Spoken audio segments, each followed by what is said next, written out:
Hey guys, how's it going? My name is Jenna. You are watching Workspacery TV. I'm so excited you're here because this week I'm doing a much requested video to share my video and audio setup. As I mentioned, this is a pretty highly requested video on Workspacery TV on Instagram and different places where I share these videos. I've had a lot of questions asking what kind of camera do I use? What is my lighting situation like? What is my audio situation like? How do I pull it all together and do the editing? And I will be perfectly honest with you, this was kind of a challenging thing for me to figure out. I am not an audio professional, lighting professional, video professional by any means. I just have a pretty basic DSLR camera, which I'll show you here in a minute. And the situation, the whole setup that I have here is not super professional, but it works. I feel like there are things you can do on a budget that still look really good and still look professional, even if you're not investing like buco bucks to make it happen.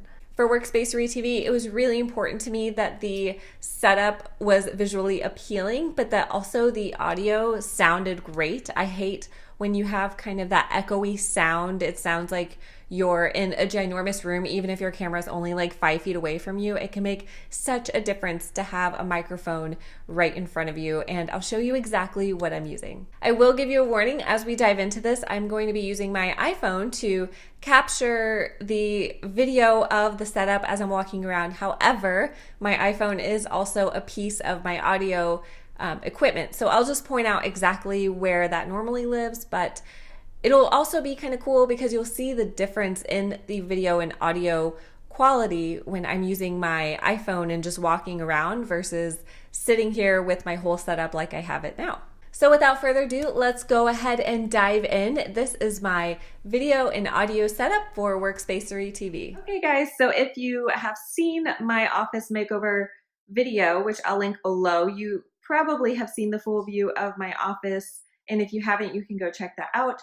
But if you've seen that, this should look a little bit familiar. This funky little corner back here is my audio and video corner, and this is how things are currently set up while I'm literally recording a video.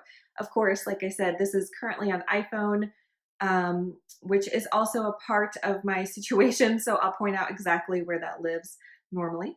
So walking over here, there are essentially three pieces to my whole setup, which is not too bad. It's the video, the audio, and the lighting and positioning. So for the video, I use my Nikon DSLR. This is a D5100. I actually got this camera on a Black Friday sale maybe 5 years ago, and it was such a good deal, but I really did not learn anything about how to use it until maybe 2 years ago. So I'm still kind of new to using it. Oh, it just went off of live view there.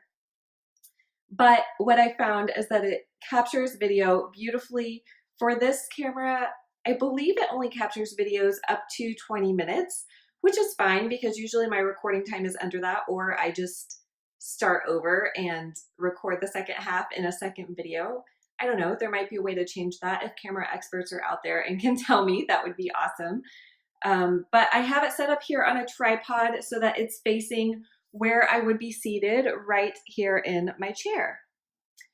So I also have a little cord attached here. That is my, well, it's my remote kind of, but it's not remote. It's my shutter button. The reason I use it for video is not to start the video, but to focus on my face, because this particular Nikon camera, you cannot use that remote to start the video. It'll just take a photo, so I can use it to focus on my face once the camera is rolling.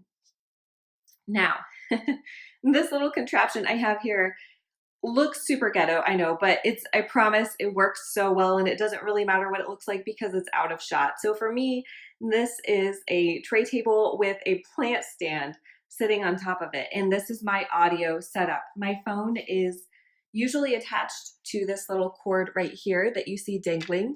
My phone just sits there on the bottom.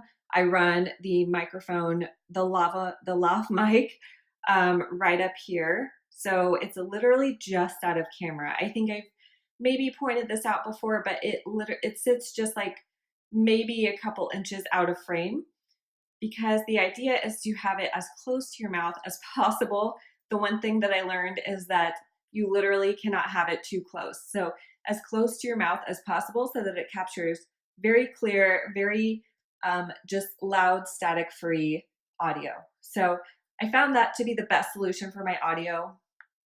Honestly, I did try a lot of different solutions with the microphone. I tried a shotgun mic attached to my camera. I tried a shotgun mic closer to my face. This little lav mic has been the best thing ever. And truthfully, this lav mic was gifted to me, so I can't tell you exactly where this one is from. However, it seems to be a pretty, basic starter lav mic. It wasn't anything too expensive, I'm sure. And I know on Amazon you can get them for as low as $10 or $15. So simple. It's so easy, and honestly, it's produced the best results for me with the audio setup. And then the lighting and positioning. So for me, let me spin this around here. Lighting was super important because I wanted to make sure you guys could see me clearly, that it was nice and light and bright. And in this situation, I have windows here on the one side, and then I also use a ring light, as you see here. So this ring light is actually currently set not even at like the medium brightness. If you guys have a ring light, you know that they get so bright, and I just don't need that much brightness. It's a little harsh and overwhelming. So I just turn it on a little bit. You can control how dim or bright it is. And I use that as kind of a fill light, I think might be the correct term. I don't know. I'm not a lighting expert, but basically this natural light over here is sort of my main source of lighting. And then I use the ring light as my additional lighting. So like my fill light. So that is pretty much it. That is what I do for my audio and video setup. It's pretty simple. I will say, I'm using my iPhone right now, and even though the quality is different, the iPhones today have such amazing video quality, and even the microphone on the iPhone is like pretty good to go. But if you don't have a fancy camera or anything to start with for video, your iPhone or your smartphone, whatever you use, probably does really well on its own. So I would highly recommend you looking into that first. And then if you do just use your phone or whatever you end up using, having some kind of tripod to keep it lifted and stable is a good investment. Tripods are not very expensive, especially you can get little desktop ones if you want to sit it on, like I have my workstation over here. I could technically set it up there, or you can get a full tripod that reaches all the way to the ground. So either way, but a tripod would definitely be another investment I would recommend doing.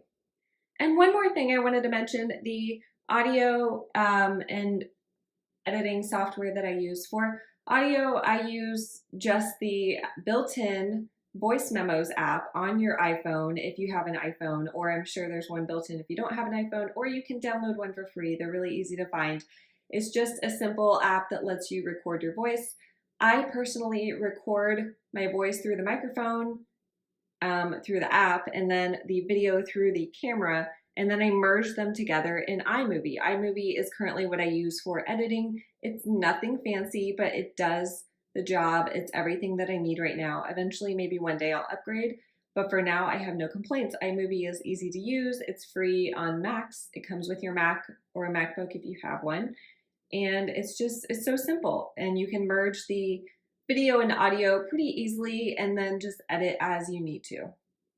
So that is everything, guys. That is my whole setup. It's not anything super fancy. It's not super professional, but it works. And honestly, in the beginning, I don't feel like you need something that is way over the top. The idea is to start documenting. The content is what matters first and foremost. And then if you have some great quality to back that up, that's amazing. But I really think you can get that great quality on a budget. You don't need to spend so much money to make it happen. If you have any other questions about my video setup, please let me know. If I missed anything, just drop a note in the comments below. I'm happy to answer those. And if you want to know anything else about my office setup in particular, why things are the way they are, just get more details on where I found different things for resourcing, let me know, because I'm more than happy to share all the details about how the space came together because it was such a fun project for me earlier this year, and it really is my happy space now. Thanks so much for tuning in to this short and sweet episode of Workspacery TV. It was so fun to share a little of the behind the scenes of Workspacery TV, and I hope you guys enjoyed the peek too.